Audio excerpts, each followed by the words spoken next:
Hello and welcome to Lightways at Life Astrologer with me, Anna Isabel, and my guest today is Tania Daniels. Hello, Tania. Hi, thanks for having me. Well, I was so intrigued because the Astrological Lodge of London is doing one of their brilliant seminar days on traditional astrology.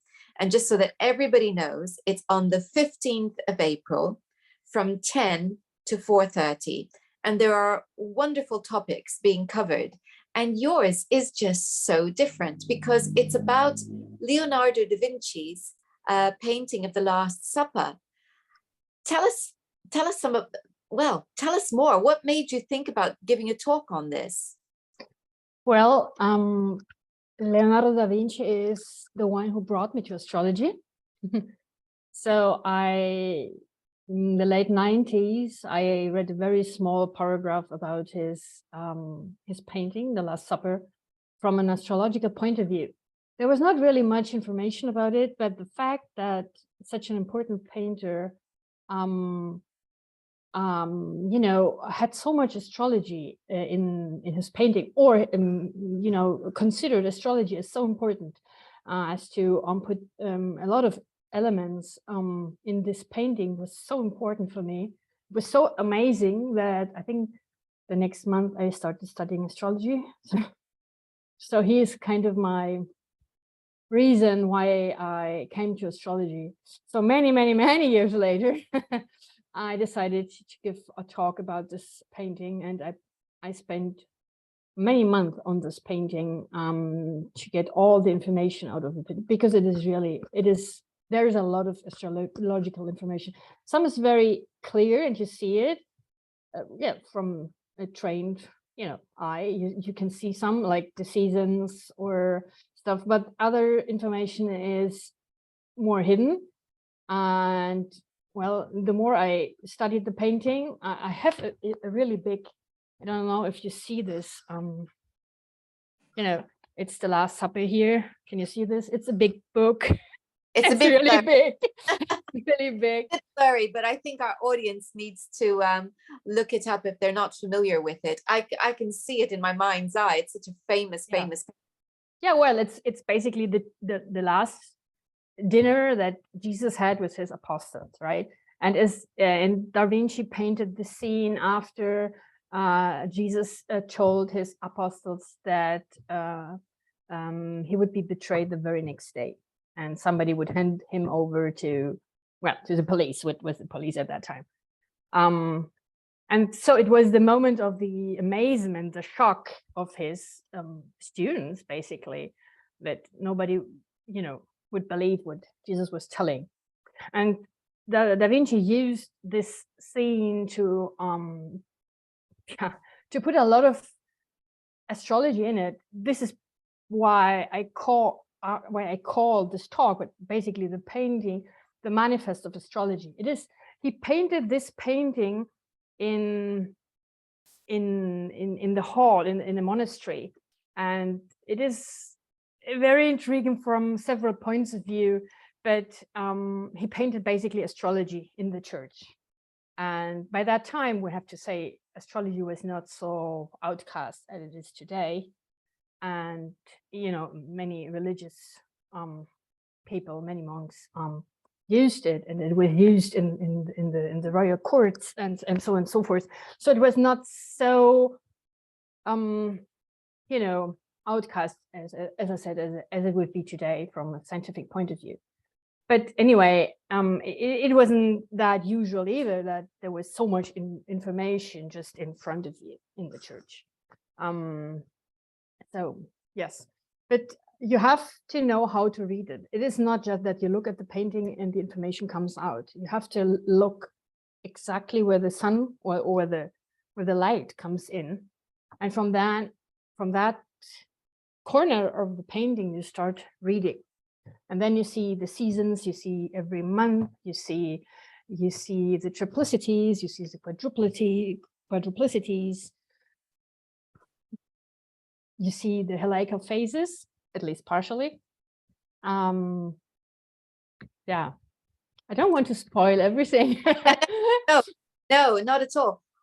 Why was it important to him to have this encoded in the painting?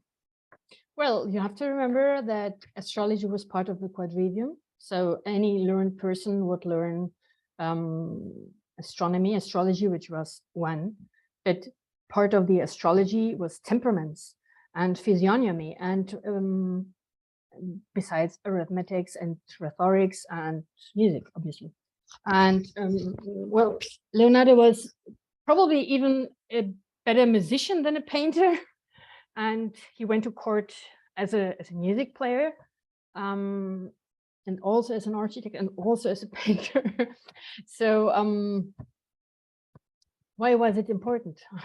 I think the point, or the thing that he was most fascinated by or with is was temperament, was physiognomy, because he went to well, to the execution places, he went to morgues, he went to all places where he could possibly look at bodies. Well, it was not allowed to look at living bodies from a scientific point of view, right? There was all this, obviously, religious bias and so on, but he would look at dead bodies and would understand the physiognomy. He would look how the organs were placed. We don't have to forget that that nothing was known about yeah, how the new human being is done. And so he studied it. And if you look at his paintings, there is a lot of yeah, he wanted to understand how a baby's in the uterus of a mother, or how is the skeleton, or how the liver functions, or stuff like this. So you see a lot of anatomy in his paintings. And this is, let's say, the inner part of the body. But the outer part, which is physiognomy, is studied by astrology. So you would associate, for example, the head with Aries, right? The first sign. So the first sign represents the head in a general, from a general point of view.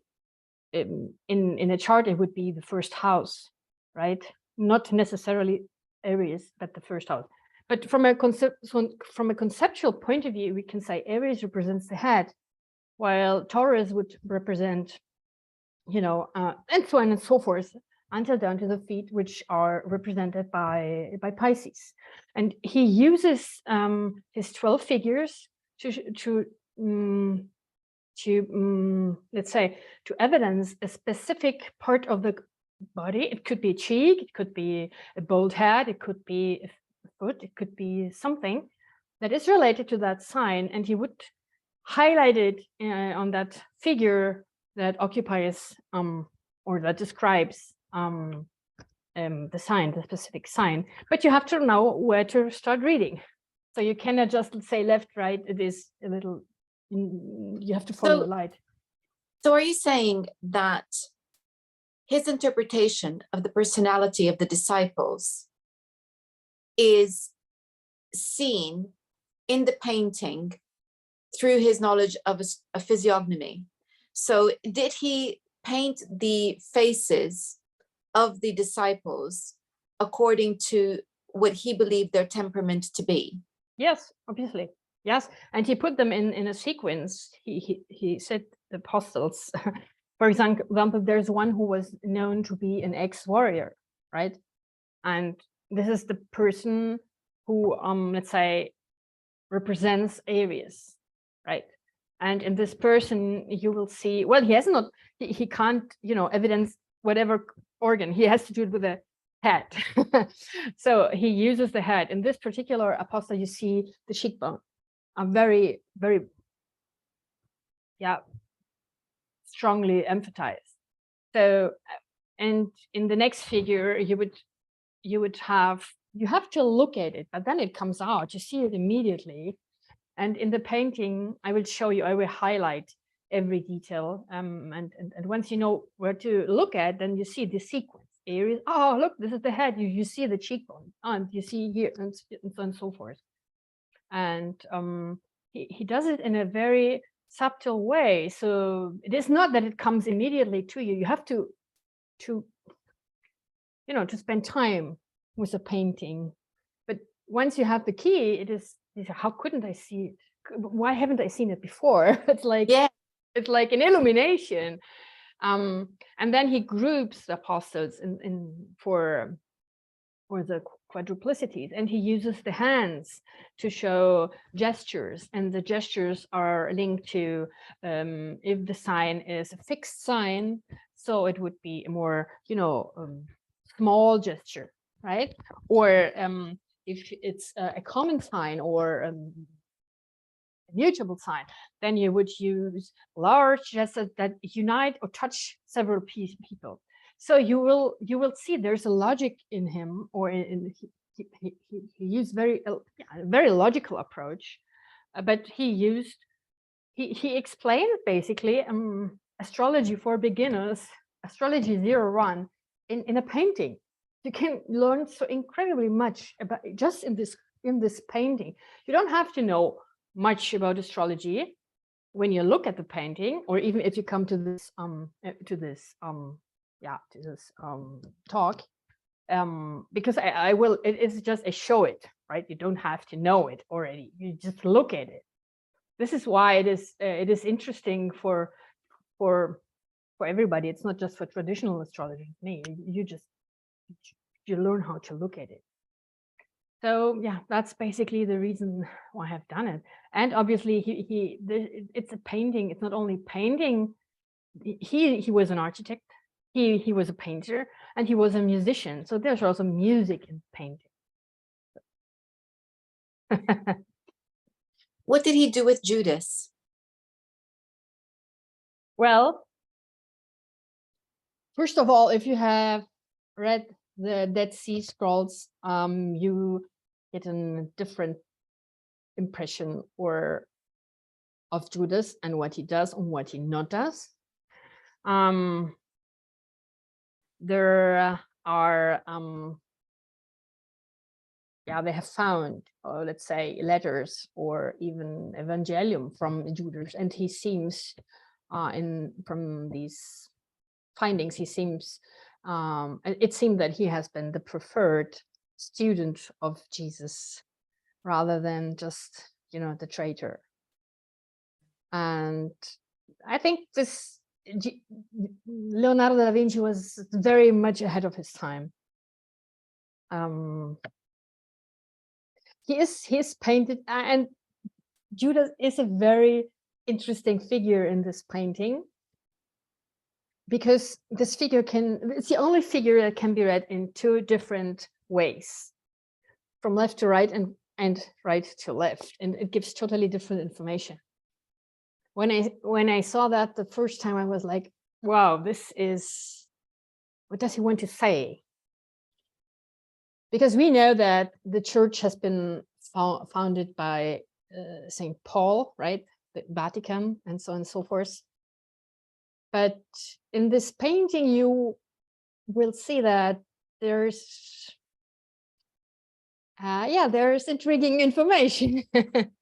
So I can't spoil everything, but Judas is not the only figure that is interesting. So what you're saying is that there's an ambivalence in the way that Judas has been portrayed. Yes. On the basis of the fact that there are more versions than one of the story. Yep. and Judas's role. So that's very sure. Well, we know now that there's a testament of Mary, there's a testament of Judas, which have not been included in the official Bible. And reading the testament of Judas is really intriguing, because we come up with a total different perspective of Judas. So are we saying that perhaps it wasn't Judas that did the deed, that it was somebody else who gave Jesus away? Well, I wouldn't think that the painting wants to say that he didn't do the deed, but I wonder if there was some kind of agreement. Jesus certainly knows, and this is intriguing, because Paul and Judas are painted in a very intriguing way. You could read it in, yeah, it's I have to show it. I can't explain it because it's in the image. But it is certainly open for discussion.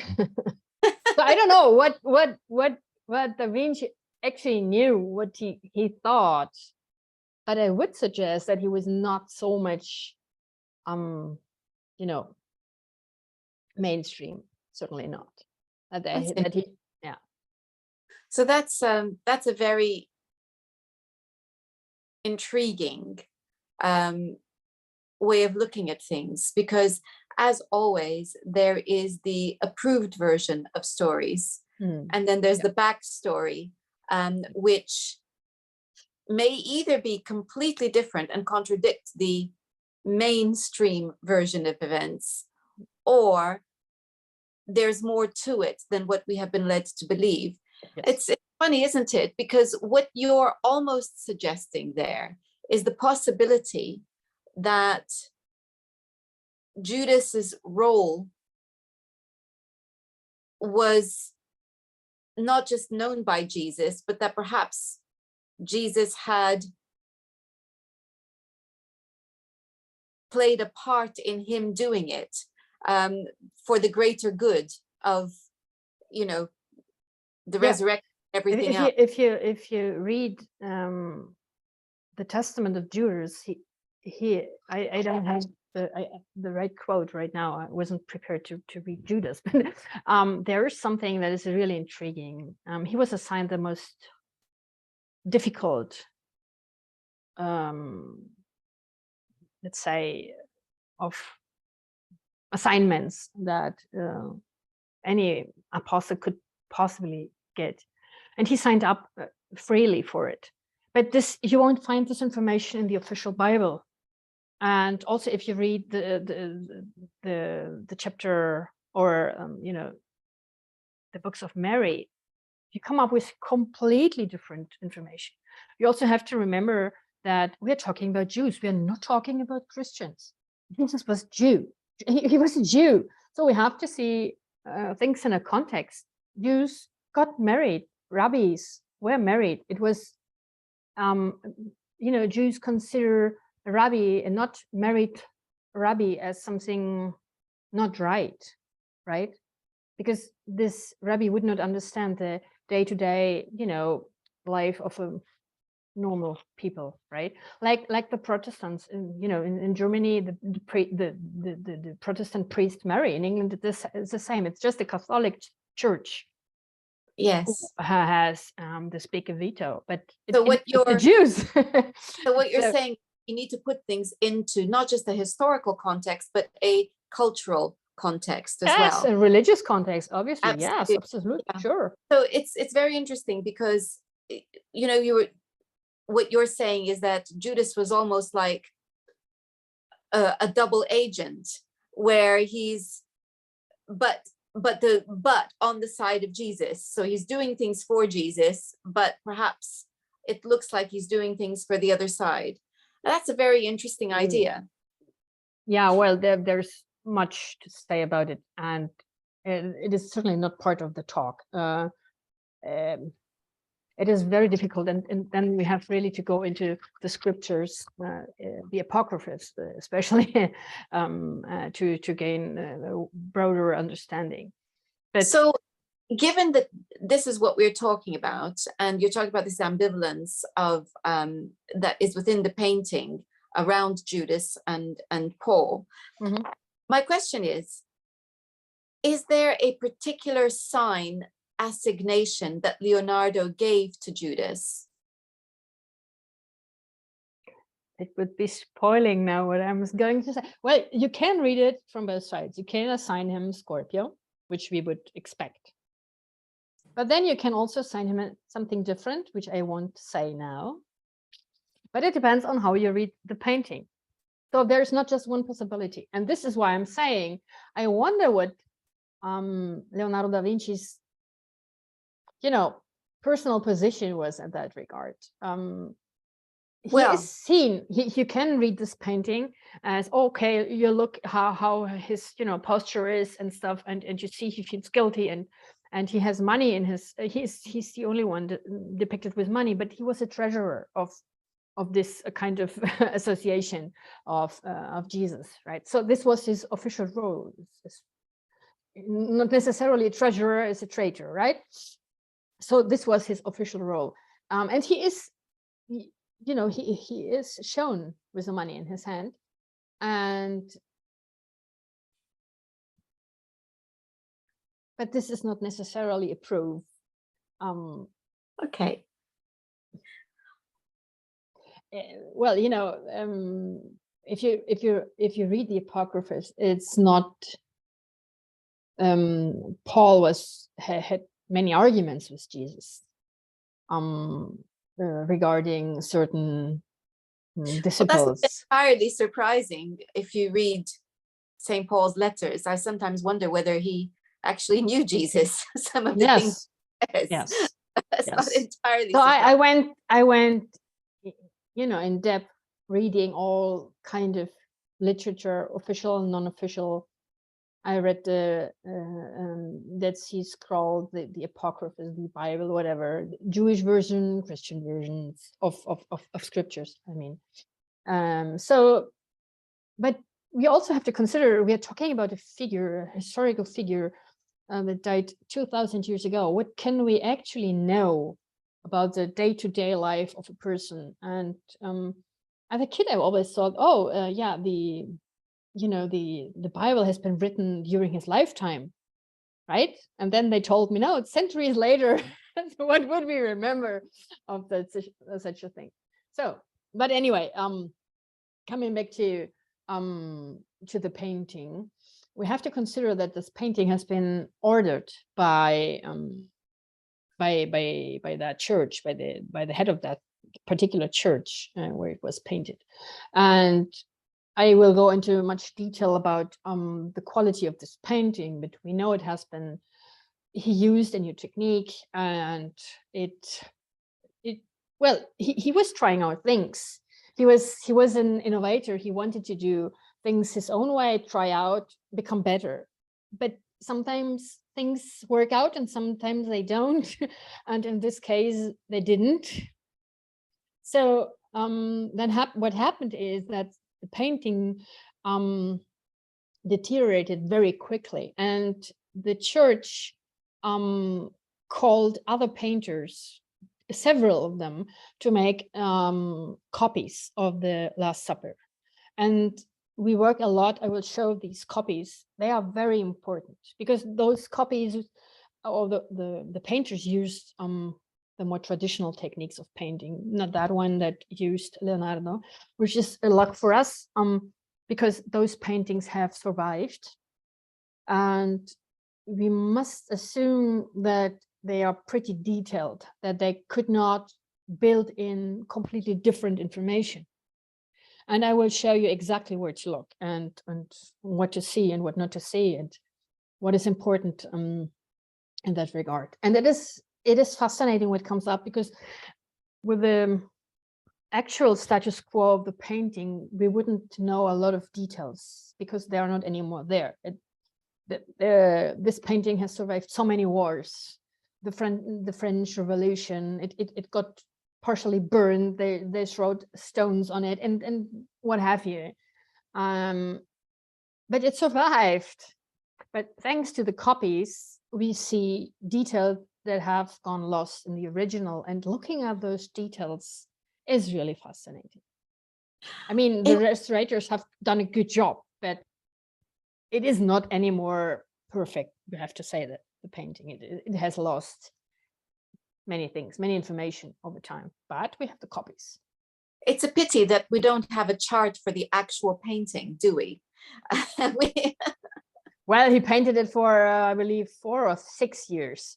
So would be difficult. Yeah. We could have a commencement chart, yes, maybe, but I don't have it. So yes. Interesting. We do, however, have his chart. I noticed that the sun is in Taurus in the 5th house, which of course is so creative, isn't it?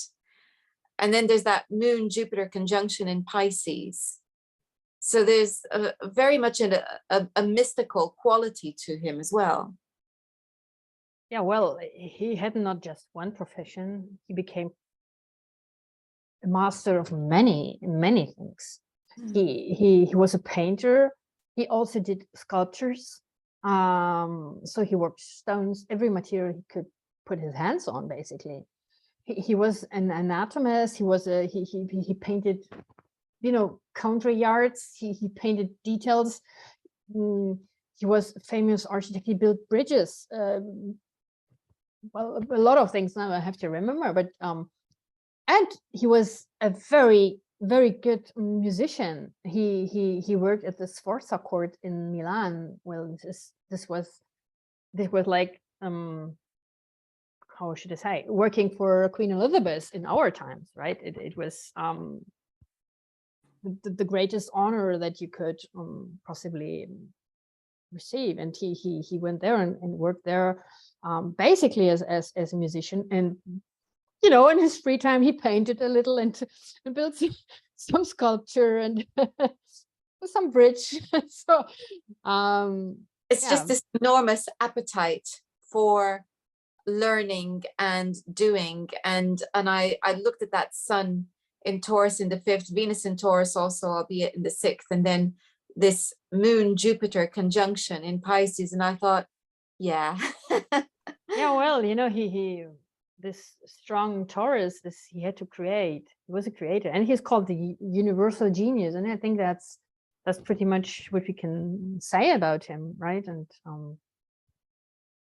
yeah, he wasn't very fortunate in his private life, but and also at the end of his life, it was very unfortunate. He lived as an expat and died in France, so not very lucky. He had not the recognition that he surely should have had at his time. But this is also, the destiny of so many geniuses. So, indeed, and he did have also Mars in Aquarius, which means he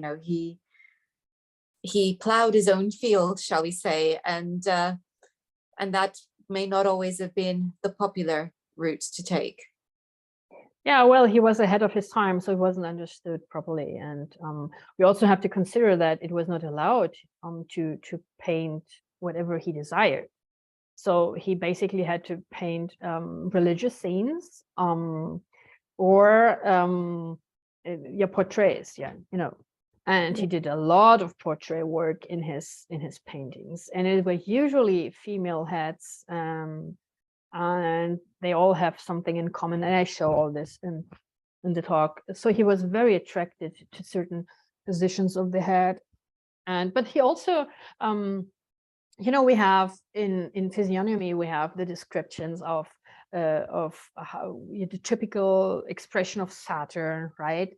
Of Mars, Mars, the warrior with the red face and fierce and not very tall, but strong, and but Saturn more, middle stature, more thin, maybe bold, with one leg behind the other. When you have precise physical descriptions of the signs which he used in his painting in the Last Supper, of course, but he also did what we call now the characters. He painted things that we would see now printed in our newspapers, as to make a joke of it.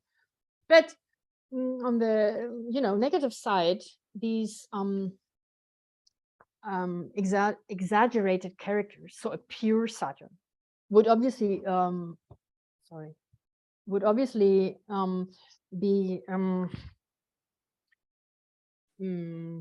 let's say look exaggerated, the hawk nose and the bold head or very sparse head, and so on and so forth. But also the pure lunar face, this round face, or the Martian face. If you see the pure characters, they seem not real figures, right? And they were intended as exaggerations, but then they were misused centuries later, to depict certain religions, right? So Saturn's typical posture, way to walk, to look, was assigned then to the Jews in a very general way, which was never intended for that purpose, obviously. But why Saturn? Because Saturn is Saturday is a holy day of the Jews, so Saturn was assigned to the Jews, and so on and so forth.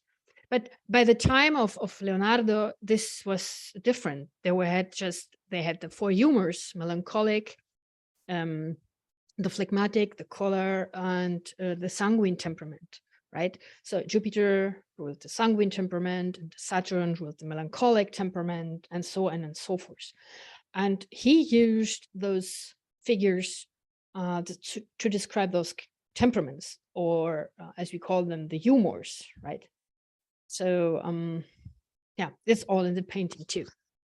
Well, I think that we have done enough to make everybody want to know more. I hope so. I want to repeat that you don't need to know much about astrology. It is just a very visual approach. Yes. On that day, we will have a lot of very straightforward techniques. Sharon will be giving a talk, I think, in animal protection. Marcus Patcher will give his talk on decombatures, and Rumen will talk about, I don't remember right now, but it is very traditional, the day. So I need something more visual. It's a very visual. Well, thank you very much for joining us to talk about Leonardo's painting today. And if your interest has been piqued and you would like to know more, well, then the day is on the 15th of April from 10 to 4:30. That's a Saturday. I'll be putting a link to the Astrological Lodge of London in the description box. And Tania, if people wanted to find you, do you have a website? My website is taniadaniels.com, or then I'm on Facebook, I'm on Instagram. You just write my name and I should You should pop up. Pop up. Yes, I should pop up. Or you can also write me an email. That's taniadanielsastro.com, gmail.com, or on Messenger. Well, I'll have the link to your website, and people can always find either through that or Facebook and Instagram. Okay. Thank you so much, Tania. Thank you for having me, and I hope I will see you, everybody there. That would be very. And I will next week be talking to Sharon Knight, funnily enough, about horary astrology. So we'll be learning more about this wonderful traditional day that the lodge is doing. Until next time, or next time, if you are interested in learning more about astrology, I am shortly going to be updating my events page on my website, which will include 3 different courses. The first one will be on the outer planets, as well as the dignities. The second course is going to be on the centaurs, as well as Saturn and Jupiter. And the third course is an introduction to it all. So I'm doing it in, how can I put this? I'm doing it in a sequence that doesn't seem orderly, but that's because I'm joining 2 ongoing courses that are already happening. Anyway, do remember to check out my website if you want to learn more. Until next time, goodbye. Bye. Okay.